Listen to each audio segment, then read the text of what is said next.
Welcome to Fearless Leadership. I'm John, joined by David Nelms, Dr. David Nelms, tip of the hat. And listen, you need to get a notebook and get ready to scribble down tons of wisdom. David Nelms is the president of the Timothy Initiative. He has planted a church before church planting was sexy. He's restarted a church. He's gone into an existing church. Every time, God has just exploded these things, and now is leading the charge in what I think is just one of the most amazing movements of God that the story is untold. It's under the radar. And so thank you for taking time to invest in church leaders, church planters, because we have a lot to learn from you. And I'm just thrilled to be here, just pumped. You're so humble, and yet, like that, he could have Rick Warren on speed dial. So amazing. I'm not quite there. So the people that are tuning in really are on the hamster wheel of ministry, mostly 20, 30, 40-somethings who have big dreams and visions for reaching people for Christ, but they have no idea how to fund it. And you are a master fundraiser. But before I ask you how to raise $1 million in 30 days, totally kidding, I first want to just share some of your biography, your backstory, because there's things you're sharing with me off camera. I'm just sitting here going, what? Yeah. Like, you started in ministry before I was born in the 70s. Yeah. And you planted a church before church planting was like a thing. Can you just share some of that story with us? It really goes back to my mom and dad. When my mom and dad accepted Christ, became Christ followers, neither of them knew when they got married, they didn't know the Lord. One day my dad worked for a group called Southern Bell. Today it's AT&T. They used to have the little bell groups. I know those guys, yeah. And he climbed a telephone pole. And one day a lady knocked on my mom and dad's door while Dad was climbing poles, led my mother to the Lord. Wow. That day. When my dad came home that night from work, my mother led my dad to the Lord. Okay? I mean, his life just, from that point on, radical. They both wanted to be missionaries. They had no schooling. They had 4 boys. It never happened. But they raised us with a heart for the world, with a heart to care for people that don't know Christ. So I accepted the Lord at the age of 8. And I had a mom and dad, John, that every night they prayed. My best memories of my parents, I'd walk by the bedroom door and they're on their knees by their bed praying for their boys. And 3 of us today have started and founded and presidents of missionary organizations, 3 of the 4. But as a 12-year-old boy, I grew up in church. I mean, my earliest memories are like crawling around the church nursery, okay? And as a 12-year-old boy, I surrendered my life to serve the Lord. And from that point on, I remember I went to my pastor and I asked him, can you teach me how to share Christ with others? And he said, you're too young. So I said, okay, but they used to have these tracts. You know what a tract is? Oh, yes. It's hanging on the wall. So I just grabbed a bunch and started knocking doors. That's all I knew to do.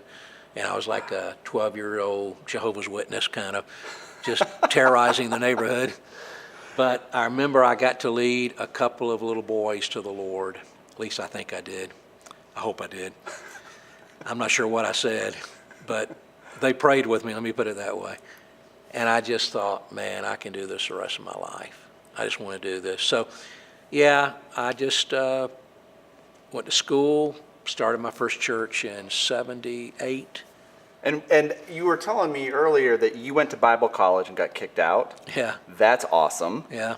You get some street cred there. Well, it was easy to get kicked out of mine. It was pretty strict. You didn't have to do much. And you're a humble guy, but I'll just tell everybody listening in, you're smart. You've got, what, 2 master's degrees? Yeah. A doctorate? Yeah. Your son just got his doctorate. That's amazing. He's younger than me, so I'm jealous. Yeah, well, he's smarter than I am. He takes after his mother, okay? And then during the Carter administration, you planted a church in the Northeast, which is like the toughest soil to start a new church from scratch, and you did it without any denominational help. Yep. Teach us, Yoda. How in the world did you do that with no money? Well, let me say, first of all, times have definitely changed. And I was telling I have 5 grandchildren. I was talking, they're all like 7, 8, 9 years old. I was telling one of them last week, I didn't have my first cell phone until I was like 40-something, okay? And so, in fact, my goal in life used to be to get through life without ever having to own my own computer, okay? Well, we'll take a selfie later, and we're just going to ruin it. All right. Okay. So all that to say, times have changed. But all I knew to do was this: you pray, you get on your knees, you pour out your heart to God. I used to ask God every day I used to ask him, God, break my heart over these people. They don't know you, they don't want to know you, and they see me coming, they're going to run the other way. Break my heart, help me. See, I believe the key is your inner motivations. There's a reason why Jesus called the great commandment the great commandment. If you love God and you love people, everything else pretty much falls into place. And the mistake I often made was I thought I loved people, I thought I loved God, but sometimes there's an old psalm that says, Dear Lord, we say we love you with all our hearts, but I wonder if it's only a crush. And sometimes I think, in my life at least, I'm not talking about anybody else, what I called love was really more kind of like a crush. And so, but if your motives are right and you're totally dependent upon him, John 15, Jesus said, apart from me, you can do nothing. And it's in the context of bearing fruit, more fruit, remaining fruit, okay? So if your motives are right, if you're totally dependent upon him, then you just get up off your knees, as we used to say in Georgia, put feet to your prayers, go out and actually just start engaging people. See, what I see is in Acts 1, they prayed.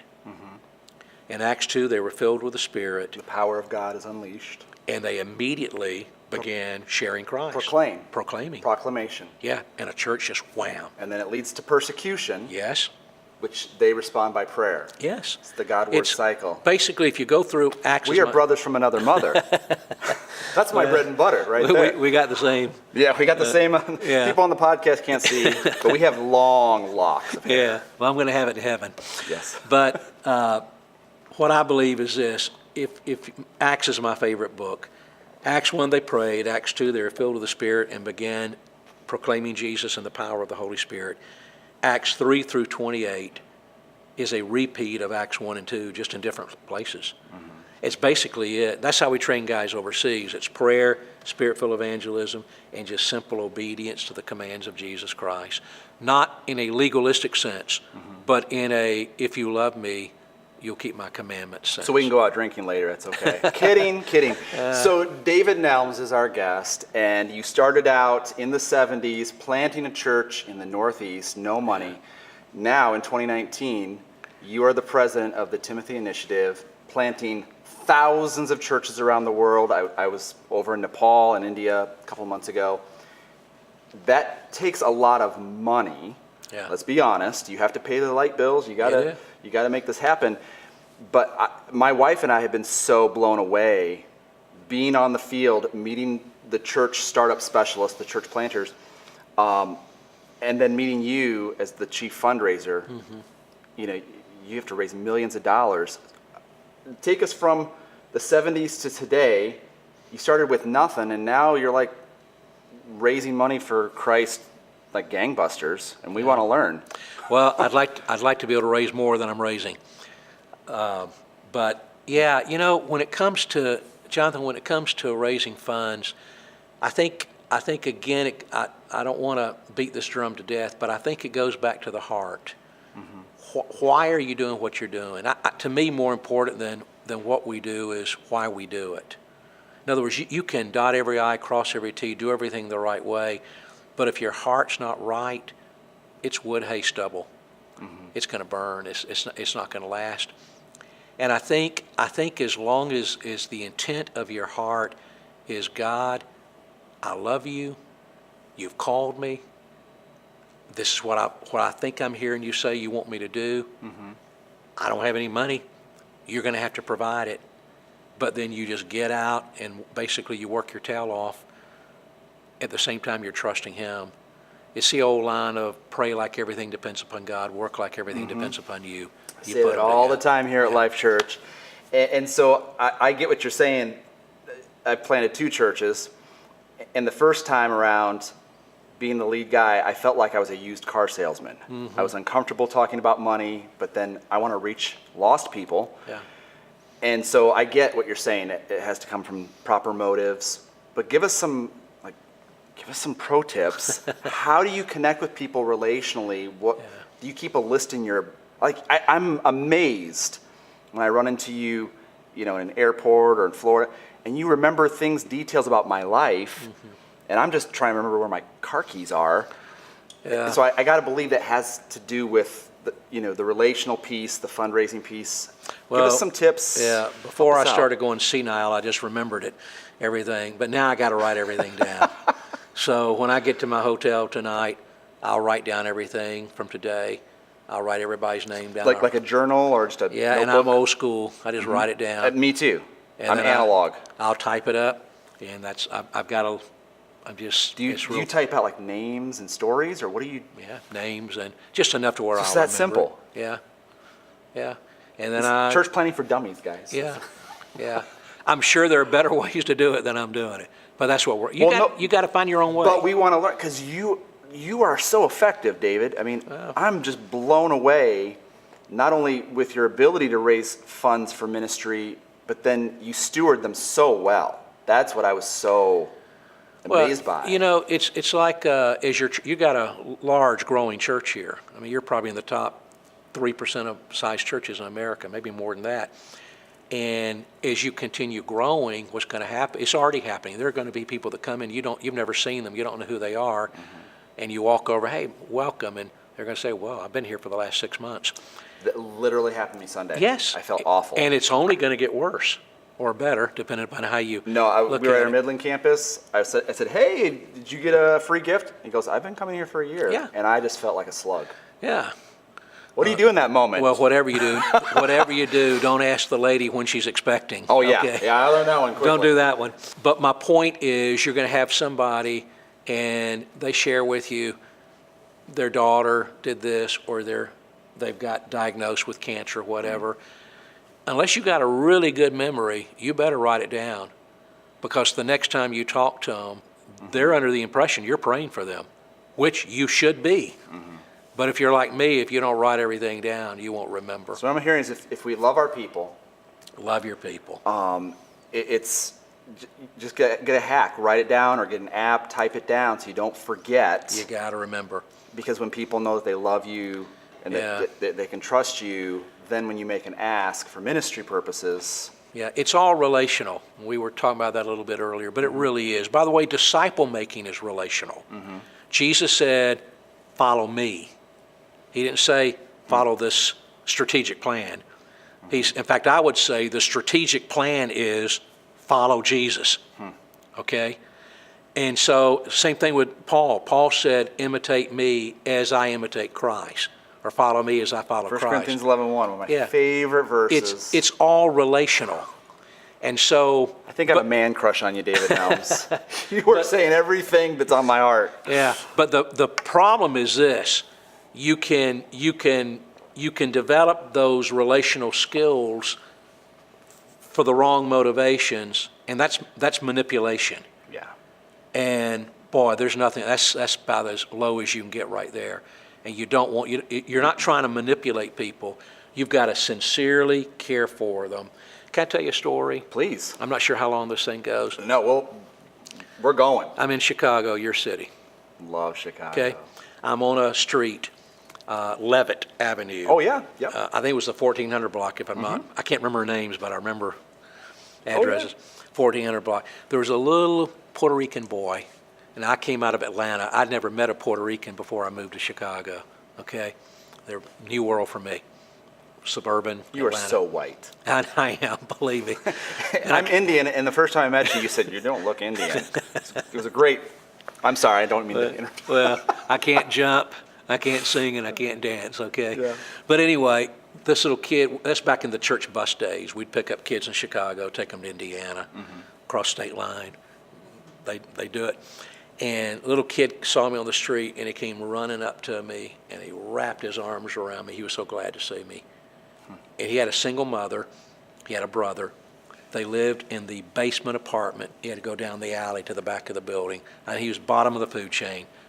basement, back apartment, single mom, Puerto Rican, wraps his arms around me, and I look down, and he looked like he hadn't had a bath for a week, and his nose is running like little boys, and it's just smearing all over my shirt. And of course, I'm a college kid. I got to do my own laundry. I had just done my laundry, and I got really irritated. And I put my hands on his little shoulders, and I pushed him away. And he didn't say a word, but I could read what he was thinking in his eyes, and here's what he was thinking. I thought you loved me, and you don't love me. And he started crying, and he ran down the alley into the apartment, and I never could get him to talk to me again. I never could get him to come to church with me again. And the truth is, he was reading me right. I didn't love him. I was trying to get another person on the bus. Do you follow me? I was trying to get another person in the front door of the church. It had nothing to do with him, his needs, his soul. Little kid, single mother. The kid had, I can't even imagine the life he lived after that. And there at that spot, see, I'd been praying. I knew I had a problem. I knew I didn't love people. My dorm, I was in a bunk bed. I was on the bottom, and above me, all I could see were the mattress and the spring below it. I kept a map of Chicago, that area of Chicago, between the mattress and the spring thing there. I'd go to bed at night looking at the streets, praying that God would break my heart over Chicago. And there on that spot, I just can't, it's like grief, pure grief. Basically what I heard, now I'm a Baptist, so I don't hear God's voice, okay? But what I think I heard God say was, you tell me you love me, but how can you love me? You've never seen me if you don't love that little kid. I think that's in 1 John somewhere. You can see him, you don't love him. You don't love me, David. Not like you say you do. That became holy ground for me. It was one of those, back then they were Molotov cocktails, buildings burning out, stepping over dead bodies. Of course, I guess that describes it today too. True. But it was a lot of drive-bys. It was a rough neighborhood. A lot of, your Latin King, all your gangs were there. That became such a holy place for me that 4 years later, when I proposed to my wife, when I asked her to marry me, I took her to that spot. You could hear the sirens going and police cars, and I pulled up to the very spot, and I said, darling, this is where God broke my heart and taught me to love people. I want you to know I love you, and I want you to be my wife. That's probably the least romantic place you could ever go to. And by the way, she couldn't tell me she loved me, but she said, I'll marry you. I said, well, do you love me? She said, I don't know yet. She said, I'm not going to say it till I know it, but yeah, I'll marry you. So anyway, it really goes back to that love, and you can't manipulate it. You can't, it's got to be real, and God is love.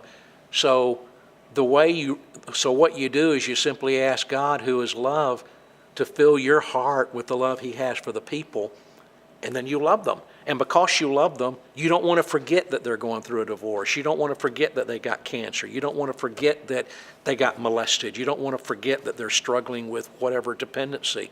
So you want to pray for them. And every chance you get, you want to text them or call them or drop by and see them and just pray for them and tell them that you love them. And you know what? You're probably the only one in their life that's going to do that. And so what happens is, they may like your sermons and they may grow from them, but when they think about you, they're not thinking of the illustration you had on point 2 3 weeks ago. That's not what they're thinking about. They're thinking, he is praying for me. He cares about me. And so, yeah, then when you get up and say, we've got this need.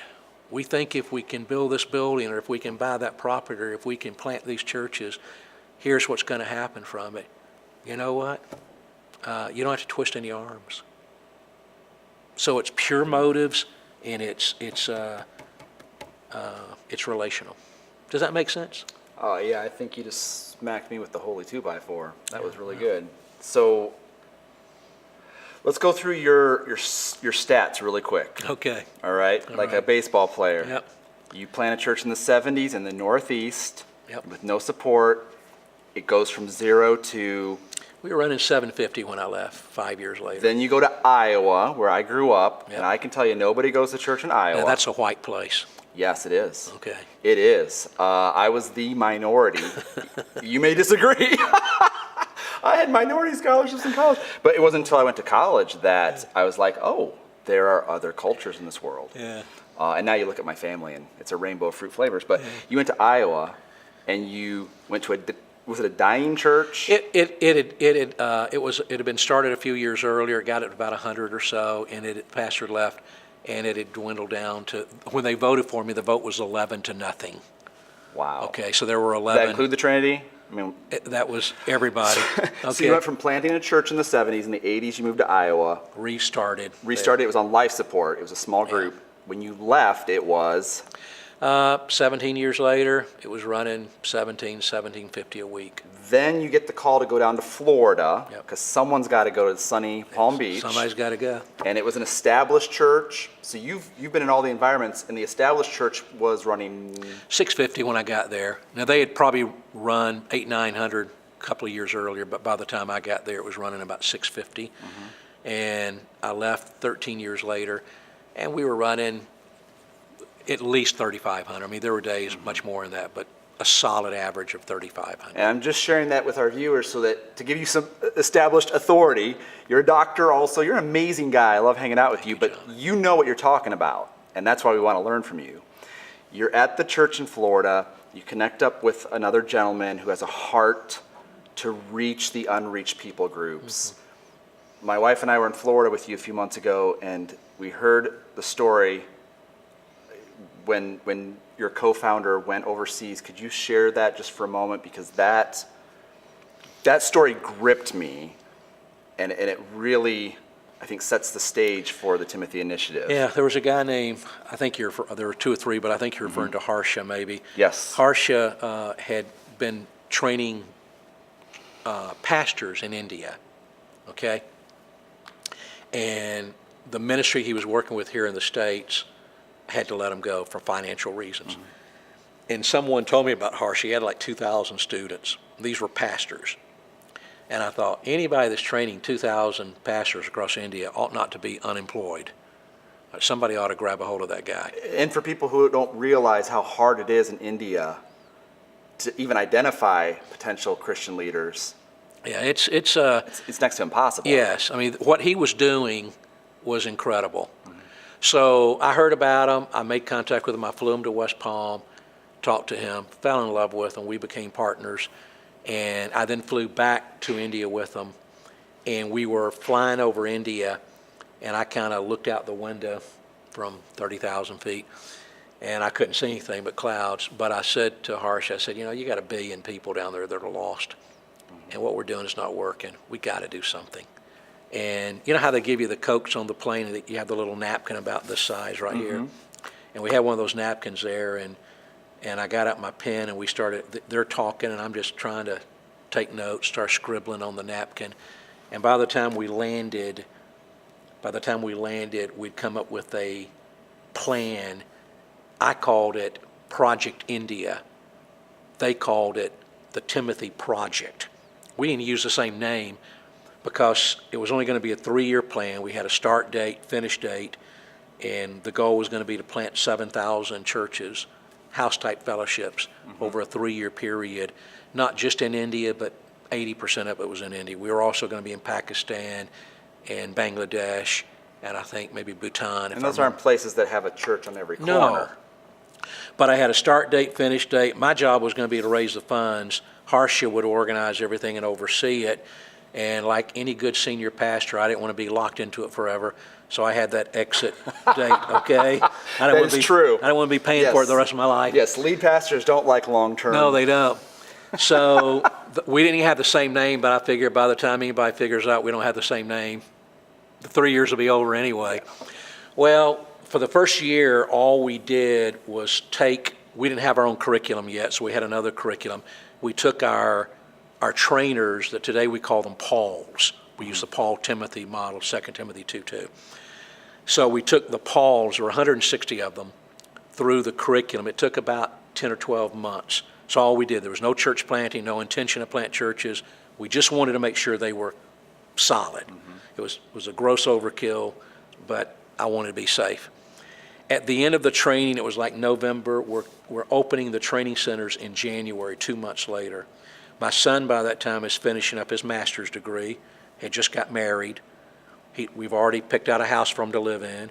They've sold everything they've got, which didn't have much, but what they had, they're living with us. Sold everything they had. Plane tickets are bought. He's moving there in like 6-8 weeks. And Harsha is out in a little village preaching in little Indian churches.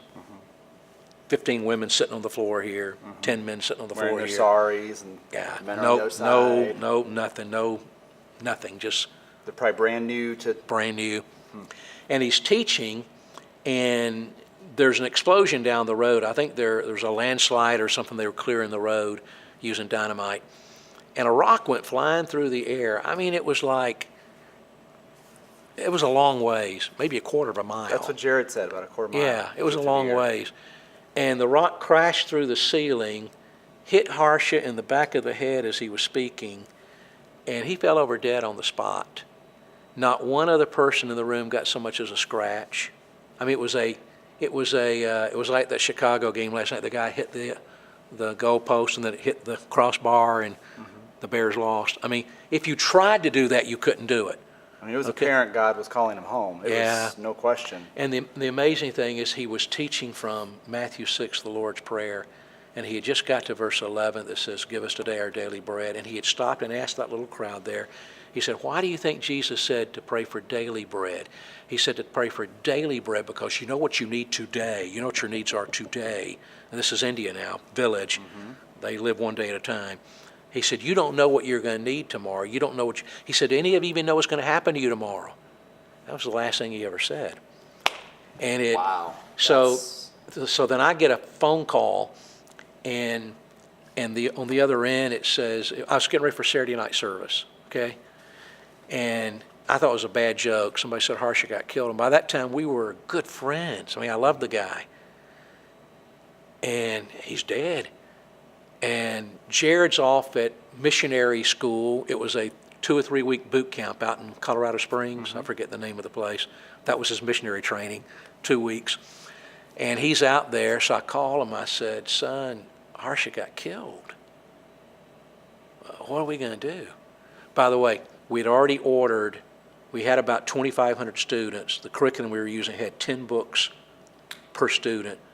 So we'd ordered 25,000 books. They were spread around 160 different locations in those 3 or 4 countries we started in. We'd already paid for them. I had nobody's name, nobody's address, nobody's phone number, email, nothing. Harsha had it all, and Harsha's dead. And I'm just hoping and praying Harsha had recorded it all somewhere. So I said to Jared, what are we going to do, son? And you know Jared, he's not real talkative like me, man, a few words. And he said, there was a pause on the other end of the phone. Keep in mind, he's been married like 6 months, okay? And he said, Dad, I'll still go if you want me to. Now, I don't know if you've ever had one of these crossroads in your life. There was nothing in my heart but fear. And my senior pastor inclination was to say, hey, we need to drop back, kind of drop back 5 and punt the ball away. We need to drop back, pray about it, rethink it. You know, how do we delay. Yeah, how do we move forward without Harsha? And the thought that occurred to me was, A, if this is some kind of a spiritual warfare attack from Satan, and I know he doesn't know the future, but I think he can kind of halfway figure out a lot of stuff too. He's smarter than I am. If this is a satanic spiritual warfare thing, the worst decision I could make would be to back off in fear. And then I thought, if this is for whatever known reason that God would have his will, I mean, this is part of his plan, the worst thing I can do is back off in fear. And so I said, son, let's move forward. And John, it would be impossible to get closer to a point of saying, let's scrap it, or at least delay it, than I was. I mean, I was right one more inch, and I'm over that line. And see, one of our core values is faith brings glory to God, where there's no faith, when you can get it done without faith, I don't know that God gets a lot of glory out of it. And this goes back to the fundraising. Your dependency's got to be on God. That doesn't mean you don't work. You work your tail off. But you have to trust God. And when the money's not there and you simply move forward anyway because you know it's what God wants you to do, that's faith, and God honors faith. He's always honored faith. And so, I don't know if that was the story. We got a lot of stories. But no, you're saying stuff that I need to hear. So Yeah. I'm just listening. This is great. And you know what? The first year, it was not real. You would not have wanted to invest in us the first year. Okay. So for the church planner out there with 20 people, Yeah, it's okay. It gets better. Oh yeah, it gets better. Or it gets worse. I don't know. Yeah, but sometimes it has to get worse to get better. So what turned it around? Because now we'll post the stats on the website, but over 1 million people come to Christ, thousands of church plants all around the world. Yeah. That's why Life Church is getting invested in Timothy Initiative. Our family, I think, is going to plant like 4 churches or something this year with you guys. What turned it around in the last decade? Well, what happened was last year you raised like $5 million or something? Yeah, almost 6. That's ridiculous. But what happened was Jared's on the field, and see, we were trying a Western style. It was basically a Bible institute, is what it was. Just learn all these lessons and knowledge. Did you have a flannel graph? Because that goes over well with millennials. We didn't have a flannel graph. That's about the only thing we didn't have. There's something happening around the world today. They used to call it church planting movement, CPM. And today I prefer the phrase disciple making movements, DMM. Because, by the way, the Great Commission is not plant churches. And that's coming from a guy that my hobby is planting churches. And I hate the term church plant. Yeah. Because people outside of church will go, They have no what? idea. Yeah. People ask me what I'm doing. I say I'm a church planter. They say, what? You plant churches? But the Great Commission is not plant churches. The Great Commission is make disciples. And what I really think it is make disciple makers, if you really look at Matthew 28 real closely. And so I had it backwards. I thought the best way to make disciples was by planting churches. I've come to realize the best way to plant churches is by making disciples. I used to think Paul went to a town to start churches. I think he went to a town to make disciples, because that's what Jesus said to do. But when you make disciples who make disciples, let's take a village in India, a Muslim village or a Hindu village. When there's only 1 or 2 believers there, you don't have to twist their arm to get them to gather together. They're looking for another believer. And when they gather together, here's what they'll do. They'll worship the Father. They'll study the Scriptures. They'll pray. They'll fellowship together. Once they learn how, they'll observe communion and baptism. And what I just described is what I think a church is. So the byproduct, the result of making disciple makers is churches spring up. And so I think Jesus didn't say plant churches. He said make disciples. But if you make disciples, you will end up with churches. And that goes to the heart of what you were saying with fundraising. It's not about manipulate. You're not trying to. What drives my generation crazy now with the church planting movement is, first, we call it church planting. That's a lousy name. But 2, we sniff out church in a box. So even in our region, we've had church, mega churches come in. They throw all this money, put on this laser light show, and they flopped.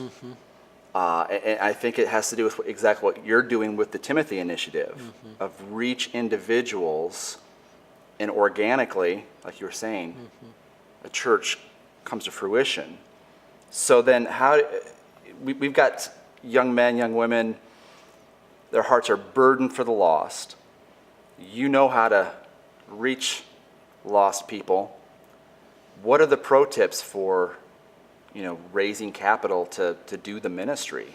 Yeah, again, and I know I probably sound like a broken record, but what I would recommend you do, those listening, is go to the book of Acts. Take off your cultural lenses. Forget about everything you know about church. Start reading in Acts 1:1, read through Acts 28. and just start writing stuff down. What do you keep seeing over and over and over again? What you're going to see is prayer, incredible faith, passionate evangelism. You're going to see that they really believe the scriptures. I mean, really believe, okay? I mean, they really believe it. You're going to see that they really expect God to answer prayer, except when Peter was in jail. Rhoda was kind of surprised. But other than that, you're going to see that they really, it's not a habit thing. It's not a, well, we're in church so we're supposed to pray. It's, they needed God, okay? They were destined to fail unless Yes. God intervened. If God didn't intervene, it's all over. They're So if going to you're- die. So if you're a desperate church planner and you're down to your last ramen noodles, Yeah. it And drives you to prayer. And I want to be careful how I say this, because sometimes I come across critical. I don't want to come across that You way. were so judgmental, David Nelms.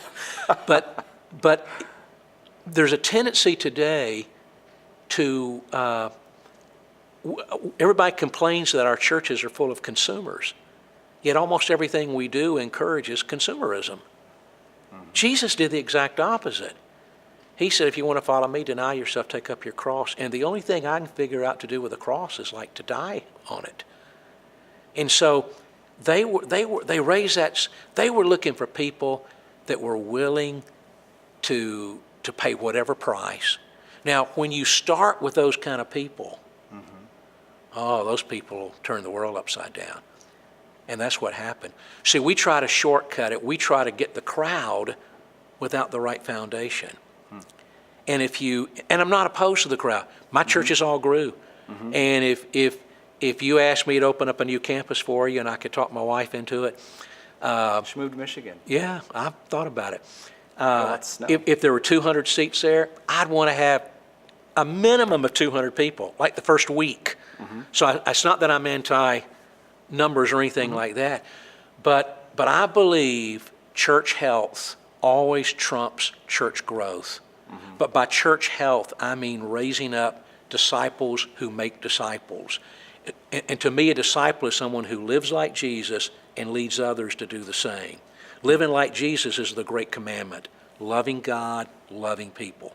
Leading others to do the same is evangelism, okay? And you put all of that together, mix it with prayer, mix it with pure motives, mix it with faith, mix it with hard work. I don't think hell itself can stop you. That's when you start kicking in the gates of hell. So it's not manipulation. It's not to me, the strategy is the book of Acts. What did they do? These 60,000 churches overseas, you know what we teach our guys? Read the book of Acts. Don't change anything. Go do it. But you've almost got to take off, I said cultural lenses, your American lenses. 2019. You've almost got to do that. Doesn't mean you don't package it to where it's palatable. I understand that, okay? But you don't water down the principles. You can change the non-essential stuff and package that however you want to. But essentials like, I'm going to tell you about Jesus. He's my Lord. He's my Savior. I love him. And he loves you and he wants you to know him. Principles like the faith, the prayer. And by the way, you're talking about raising money. When your people see that you're a good steward, that you don't waste your money, they're going to be a whole lot more likely to give to you. If they see you driving up in a new Lamborghini, that may put a damper on their giving. So you want to be a good steward of what they do give. You want to earn it. And by the way, I would always tell my staff, my last church I probably had, 13, 14 pastors. I would always tell my staff, listen, I want us to earn our paychecks. These people giving the money, they're working their tails off. They get up early, they drive through Miami traffic, and they put up with everything, and they come back, and they come in, and I ask them to give money. I want to earn it. I want, when they put money in the plate, I want them to say, man, it's an honor to support my pastor. He works hard, and he works for us. And I think if you put all of that together, does that make sense, Jonathan? Absolutely. You put it all together. So we are rapidly running out of time, but I have a specific question, Okay. and then I want to point people to where they can connect with you, because the Timothy Initiative is amazing. Amazing. I've been overseas and seen the discipleship strategy, all the churches that are being started from scratch. It's amazing. When you are raising funds for ministry, and whether it's Rick Warren or Mark Driscoll or whoever, leaders that connect you to business leaders, how do you make the ask without selling your soul? Because every pastor in America hates to ask for financial support. Yeah. And yet there are business people who have means. Yeah. Again, it's relational. It's rare that if you're a businessman and I meet you today, I probably won't ask you for anything today, except I might say, John, tell me about your marriage. Tell me about your family. Where are you struggling? Where do you need help? See, I want to see myself as your pastor. And then what I'm going to do is I'm going to start praying for you. And I'll ask God to give me a verse for you. And I'll text you, or I'll email you, or I'll call you. And I'll say, John, this is the verse that God brought to my mind, and I'm praying this verse for you. I'm going to pray, for the next month, I'm going to pray this verse for you. And you know what? You're going to text me right back, and you're going to say thanks. And a couple of weeks later, I'm going to check in with you again, and maybe a week or two later, I'm going to check in with you again. And you might change your number so I don't check in with you anymore. And if you do, that's fine. But more than likely, you're going to say thank you, and we just start talking, and it just goes from there. So, again, it's relational, and it's, back in my day, there's John F. Kennedy. He used to say, don't ask what your country can do for you, ask what you can do for your country. And I think when it comes to raising funds, before you ask, hey, can you do this for me? I think it needs to be, what can I do for you? How can I help you? How can I push you closer down the road to where you want to be? Which again is motivations. And you can do that and not be sincere. And I think people see through that. Jesus called that being a hypocrite. That's the last thing we want to be. Dr. David Nelms, the Timothy Initiative, ttionline.org is the website. ttionline.org. Facebook, it's I don't even know. TTI something for the Timothy Initiative. Yeah. But we'll link it on the site, jonathanherron.com/episode 5. We'll also link to the message you share at Life Church and some of the stuff that I was doing with you over in India. But it really is just an honor to hear from wow, you talk about a fearless leader. You're a bold, I've had bad mama jamma fearless leader. And all y'all need to look up David Nelms, ttionline.org, to learn. Thank you. You should offer coaching. I'd sign up for that. Well, I probably need a good coach, so. Or something. I need something. I'm not sure what. Some caffeine. ttionline.org, they're doing some good work. You need to hook up with David Nelms. Thank you so much. Thank you, buddy. Thank you so much. And can't wait to see what comes next with TTI, the Timothy Initiative. Me too. Thank you guys so much.